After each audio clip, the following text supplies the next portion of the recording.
बिस्मिल्लाहिर्रहमानिर्रहीम। अस्सलाम वालेकुम नाज़रीन। सोजरो न्यूज़ में भली कार जरवार में ब्रेकिंग न्यूज़ ॾींदा हलूं त जरवार वेझो मुबना इतफाक़ी गोली लगण सबब पीरसन ज़ख़्मी सिविल अस्पताल दाख़िल।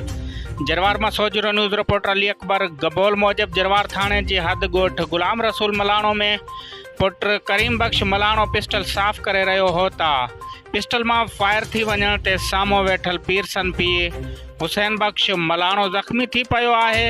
ज़ख़्मी पीरसन के वारिस सिविल अस्पताल खणाए विया। होॾां जरवार पुलिस इतला मिलण ते वाक़े वारे हंधि रवानी थी वई आहे। जरवार पुलिस राब्तो करण ते ॿुधायो था हाणे असांखे इतला मिलियो आहे, वाक़े वारे हंधि वञूं था, जांच कयूं था त असुल हक़ीक़त छा आहे।